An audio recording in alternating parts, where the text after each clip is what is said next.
What's going on, guys? Thanks for joining my channel, Robinhood. This is Bob. Today is Thursday, August 20th. Before we start, guys, I'm almost at my 50 subscriber goal. So if you do enjoy my content, please hit the subscribe button and the like and comment below. So today we are going to talk about Simon Property Group. There's a lot of news that's coming out with them, good news and bad news. So let's get started. Today, Simon Property Group is in the green. It is up 1.55% for today. After hours, negative 0.17%. You look at the week, they're down 1.11%. For the month, they are up 4.62%.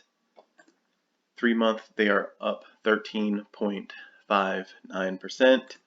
And we'll just do the year, they're down 56.83%. So there's a lot of room to grow. So let's check out the news. We will start out with the not so good news. So they did do a survey, 20,000 to 25,000 retail stores closures. Previously, they predicted only 15,000 of that. So that is a pretty good amount of increase of how many stores are closing just in this year. And 55 to 60% of those closures will be located in malls. So it's not just Simon Property Group, it is malls just all over, but obviously Simon Property Group will be taking some type of hit on that. Many renewals on Simon Property Group are due in 2020. So what that means is that there could be non-renewals where people will just leave and not renew their contracts, or if they do decide to stay, obviously with the pandemic, they may have a rent adjustment, either lower, deferred, or different types of payments. And then they did put out the number here, so they did say 92.9% occupancy of the tenants, but 4% of those of this percentage already declared bankruptcy. So technically, it's about 89% is what they're sitting at right now. So that's about 3%, 4% less. So it's about 89%. The Amazon fulfillment centers, I did put this just on not so good news. It is good news as well. But what you have to realize is that Amazon, you are not in malls. They're not in a high-end type area. They're in warehouses. So their average rent to just being in the warehouses is only about $5 to $20 at the highest per square foot. Average for SPG malls were $56 per square foot. So if Amazon did go to the malls, it would be a benefit for both, I will say. But I would say more benefit for Amazon because they will be closer to people that are ordering the stuff that needs to be sent out or delivered. But there will definitely be some negotiation. There's no way Amazon's going to pay $56. They may pay a little bit, 20, maybe 25 bucks.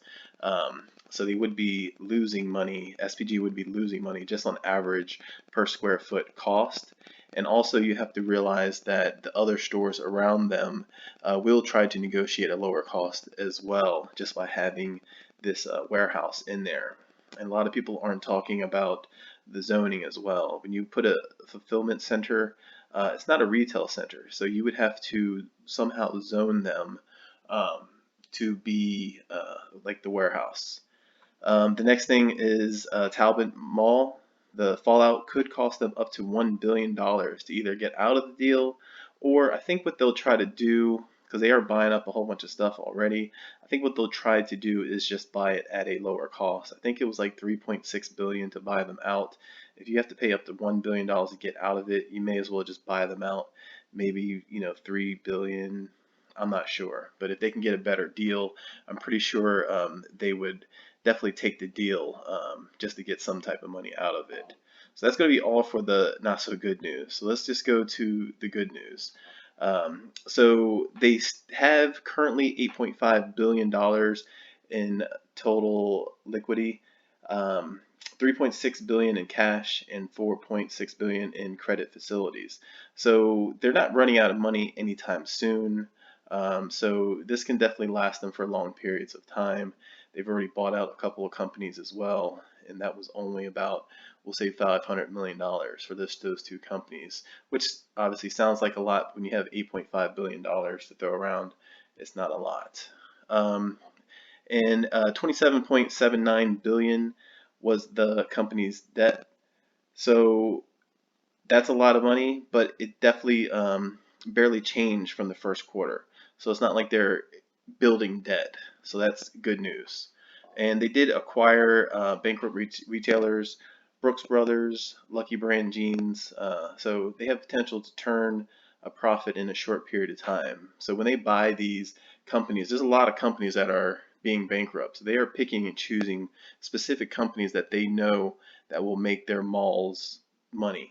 So these two companies here, they definitely can tweak it a little bit. I think there still is a high demand for it, and they will be able to get better prices for certain things. And obviously, they own the malls, and they can adjust the rent as well of profit that they make, so they can take a cut of what they make. And also the leading bidder, they are a leading bidder to acquire J.C.P. company. They did offer rent concessions, which means they'll possibly forgive certain rents that are due or postpone rents or reduce rents. So they have the power to do that. So with another company buying them out, they're kind of stuck where they're at, and SPG can just not budge on the price, and they will be the ones that has to eat that complete cost. So right now they are the leading bidder right now. So I put Amazon back on here because the grocery stores, they are owned by Whole Food and the fulfillment centers. So even though they may have to reduce the average square foot, if you have the space and it's not being rented out, it's better to make something than nothing. So, and Amazon is obviously the future in whatever they do. So grocery stores, fulfillment centers, that's going to be the future. And if the malls have to convert somewhat to that, then that's what they're going to have to do. We went over this in my last video, rent collected. So April and May was 51%, June was 69%, July is 73%. So the good news on this, it is an upward trend. And they also, what you don't realize is if you're collecting 51% of your rent in May and April, you still owe that money. It's not like if you can't pay it, it's not like we'll forgive you for that month. You have to pay the next couple months. You still have to pay that up. You pay me when you can pay me. They may get a reduced cost, but they still have to pay that money. So they did say they expect to collect 85% of missed rent in the second quarter. So 85% of what they missed will be collected that they expect, and 93% in July. So if they do collect that, third quarter numbers will kind of be a lot higher than what it is, just because they're collecting rent from the second quarter that they should have got then. But third quarter numbers might look pretty good.